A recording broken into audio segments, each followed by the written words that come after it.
नमस्कार दोस्तों, हंसन एकेडमी के चैनल पर आप लोगों का बहुत बहुत स्वागत है। तो आज हम लोग 5 अप्रैल और 6 अप्रैल का करंट अफेयर्स देखेंगे। यह करंट अफेयर्स आपके सभी परीक्षाओं के लिए बहुत बहुत इम्पोर्टेंट है। तो चलिए हम लोग आज का करंट अफेयर्स देखते हैं। तो पहला क्वेश्चन है, 31वां सरस्वती सम्मान 2021 का किसे दिया गया है? तो यह पुरस्कार प्रोफेसर रामदरस मिश्र को दिया गया है। इनकी पुस्तक का नाम है मैं तो यहाँ हूँ। इसी पुस्तक के लिए यह पुरस्कार प्रोफेसर रामदरस मिश्र को दिया गया है। क्वेश्चन इनकी पुस्तक का नाम भी पूछ सकता है, जैसे मैं तो यहाँ हूँ, इस पुस्तक के लेखक कौन हैं? तो प्रोफेसर रामदरस मिश्र। हाल ही में किस क्रिकेटर ने संन्यास ले लिया? रॉस टेलर, न्यूजीलैंड के बैट्समैन या बैटर रॉस टेलर ने हाल ही में संन्यास ले लिया है। 64वें ग्रैमी अवार्ड्स में सर्वश्रेष्ठ बाल एल्बम श्रेणी यानी चिल्ड्रन एल्बम श्रेणी का अवार्ड किसे दिया गया है? फाल्गुनी शाह को। ये भारत की हैं। भारत के रिक्की केज को 64वें ग्रैमी अवार्ड में किस श्रेणी में अवार्ड दिया गया है? तो भारत के रिक्की केज को नई एल्बम श्रेणी में, और एल्बम श्रेणी का नाम है डिवाइन टाइड्स।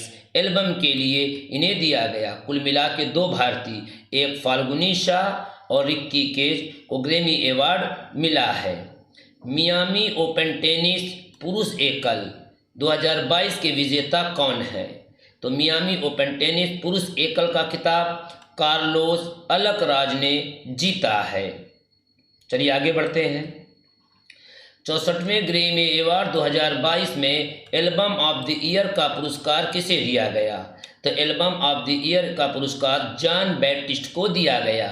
इनकी एल्बम का नाम है VR। क्या नाम है? VR एल्बम इनकी एल्बम का नाम है। दिल्ली इंटरनेशनल ओपन शतरंज टूर्नामेंट 2022 का खिताब किसने जीता? इसे अर्जुन एरिगैसी ने जीता है। हिप्पोक्रेटिक शपथ का संबंध किससे है? तो जो ये हिप्पोक्रेटिक शपथ है, इसका संबंध मेडिकल शिक्षा की शपथ से है। सरहुल त्योहार कहाँ पर मनाया गया? सरहुल त्योहार झारखंड में मनाया गया। ऑपरेशन उपलब्ध किसने चलाया है? इसे रेलवे पुलिस ने चलाया है, यानी RPF ने चलाया है। इसके चलाने के पीछे इनका उद्देश्य है रेलवे टिकटों की दलाली को रोकना है। हाल ही में India boat and marine show का 4था संस्करण का आयोजन कहाँ पर हुआ है? तो इसका आयोजन कोच्चि में हुआ है, और कोच्चि कहाँ पे है? केरल में है। सबसे कम बेरोजगारी दर वाले राज्यों में प्रथम स्थान पर कौन सा राज्य है? तो सबसे कम बेरोजगारी दर वाले राज्यों में प्रथम स्थान छत्तीसगढ़ का है। यानी कहने का मतलब ये है कि छत्तीसगढ़ में सबसे कम बेरोजगारी है। एशिया के सबसे अमीर व्यक्ति कौन है? तो एशिया के सबसे अमीर व्यक्ति गौतम अडानी है। राष्ट्रीय टेबल टेनिस चैंपियनशिप 2022 की मेज़बानी कौन सा राज्य करेगा? तो जो ये टेबल टेनिस होने जा रही है, इसकी मेज़बानी मेघालय राज्य करेगा। हंगरी के नए प्रधानमंत्री कौन बने हैं? तो हंगरी के नए प्रधानमंत्री विक्टर ऑर्बान बने हैं। हंगरी की राजधानी बुडापेस्ट है।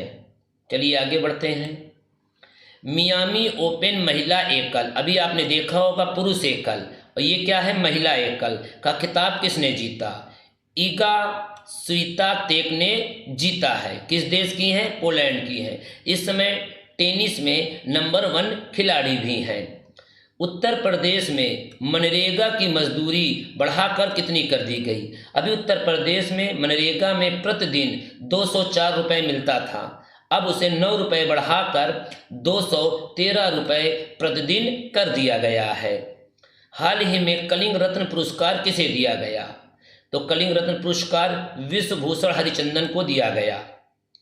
विश्वभूषण हरिचंदन इस समय आंध्र प्रदेश के राज्यपाल भी हैं। इजराइल में 2 वर्षों के अंदर कितनी बार संसद के चुनाव हो चुके हैं? तो इजराइल में 2 वर्षों के अंदर 4 बार संसद के चुनाव संपन्न हुए हैं। सुपारी पालन पुस्तक के लेखक कौन हैं? इस पुस्तक के लेखक डॉक्टर शैलेंद्र हैं। भारत का सबसे बड़ा तैरता हुआ सौर ऊर्जा संयंत्र कहाँ पर है? तो यह तैरता हुआ सौर ऊर्जा संयंत्र तेलंगाना में है। पुरुषों की विश्व मुक्केबाजी 2023 में किस देश में होगी? तो यह उज्बेकिस्तान में होगी। हाल ही में यमुना उत्सव का आयोजन कहाँ पर किया गया? तो यमुना उत्सव का आयोजन नई दिल्ली में किया गया। विश्व के सबसे बड़े 100% इलेक्ट्रिक क्रूज जहाज जिसका नाम है यांगत्जी रिवर 3 गार्जेज 1 किस देश ने बनाया है?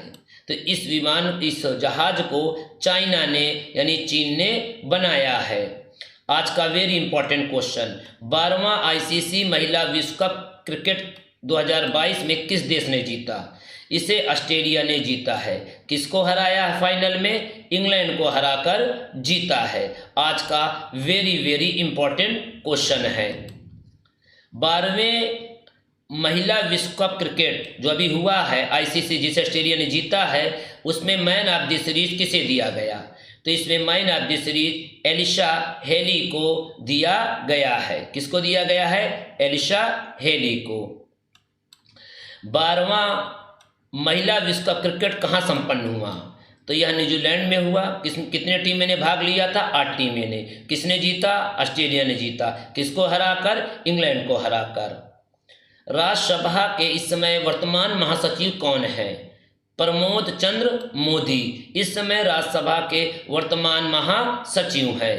बिहार के जयनगर से और नेपाल के जनकपुर तक क्या चलाए जाने का फैसला किया गया है? ट्रेन। 15वें आईपीएल 2022 का पहला शतक किसने लगाया है? तो इसे जोस बटलर ने लगाया है पहला शतक। भारत ने कब तक ऊर्जा स्वतंत्र बनने का लक्ष्य रखा है? तो भारत ने वर्ष 2047 तक ऊर्जा स्वतंत्र बनने का लक्ष्य रखा है।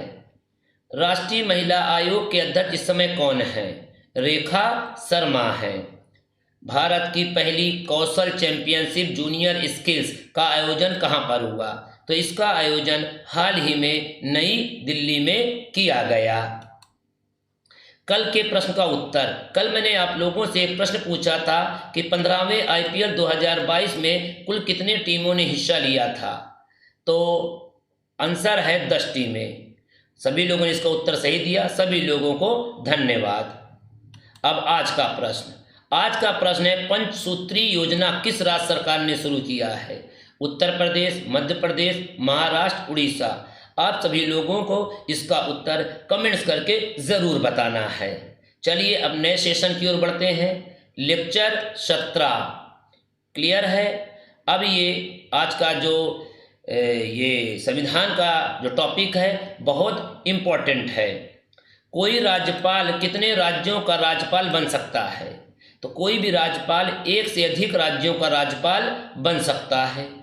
राज्यपाल का वेतन कितना होता है? तो राज्यपाल का जो वेतन होता है वो 3.5 लाख रुपए होता है। राष्ट्रपति शासन राज्यपाल किस अनुच्छेद के तहत लगाता है? तो राष्ट्रपति शासन राज्यपाल अनुच्छेद 356 के तहत लगाता है और एक बार में 6 महीने से अधिक नहीं लगा सकता। राज्यों के विश्वविद्यालय का चांसलर कौन होता है? जो भी राज्य में विश्वविद्यालय होते हैं उनके चांसलर यानी कुलाधिपति राज्यपाल होते हैं। विधानसभा का उल्लेख किस अनुच्छेद में है? विधानसभा का उल्लेख अनुच्छेद 170 में है। राष्ट्रपति शासन पहली बार कब और कहाँ लगा था? तो राष्ट्रपति शासन पहली बार 1951 में लगा था। कहाँ कब लगा था? 1951 में। कहाँ लगा था? पंजाब के पेप्सू शहर में। विधानसभा का चुनाव लड़ने के लिए न्यूनतम उम्र कितनी चाहिए? 25 वर्ष। अधिकतम उम्र कोई सीमा नहीं। मुख्यमंत्री और अन्य मंत्रियों को शपथ कौन दिलाता है? मुख्यमंत्री और अन्य मंत्रियों को राज्यपाल दिलाता है। मुख्यमंत्री अपना त्यागपत्र किसे देता है? राज्यपाल को देता है। शपथ कौन दिलाता है? राज्यपाल दिलाता है। मुख्यमंत्री का कार्यकाल कितने वर्ष का होता है? 5 वर्ष का। विधानसभा की अधिकतम सीटें किस राज्य में है? उत्तर प्रदेश में। कितनी है? 403। कोई भी सीट पूछे, चाहे विधानसभा, लोकसभा, राज्यसभा, सभी की सबसे ज़्यादा सीटें उत्तर प्रदेश में हैं। जिस राज्य की जनसंख्या सबसे ज़्यादा है उस राज्य में सबसे ज़्यादा सीटें भी हैं। विधानसभा के चुनाव की घोषणा कौन करता है? जैसे लोकसभा के चुनाव की घोषणा राष्ट्रपति करता है, उसी तरह विधानसभा के चुनाव की घोषणा राज्यपाल करता है। आपातकाल के दौरान विधानसभा का कार्यकाल कितने वर्ष तक बढ़ाया जा सकता है? एक बार में 6 महीना। अगर राष्ट्रपति शासन लगा है तो एक बार में 6 महीने से ज़्यादा नहीं बढ़ाया जा सकता, फिर 6-6 महीना करके आगे बढ़ाया जा सकता है। विधान परिषद का उल्लेख किस अनुच्छेद में है? विधान परिषद का उल्लेख अनुच्छेद 169 में है। विधान परिषद का चुनाव लड़ने के लिए न्यूनतम उम्र कितनी चाहिए? 30 वर्ष। और विधानसभा का 25 वर्ष और विधान परिषद का 30 वर्ष। विधान परिषद के सदस्यों का कार्यकाल कितने वर्ष का होता है? इनका कार्यकाल 6 वर्ष का। विधान परिषद का गठन कितने राज्यों में है? वेरी इंपॉर्टेंट, 6 राज्यों में। 6 राज्यों का आपको नाम पता होना चाहिए। उत्तर प्रदेश, बिहार, महाराष्ट्र, कर्नाटक, आंध्र प्रदेश और तेलंगाना में है। चलिए देखते हैं। अब आज का ये जो है वीडियो है, जो है उम्मीद करता हूँ ये कंटेंट आप लोगों को बहुत अच्छा लगा होगा। तो चलिए आज का वीडियो मैं यहीं पे समाप्त करता हूँ। नमस्कार, जय हिंद।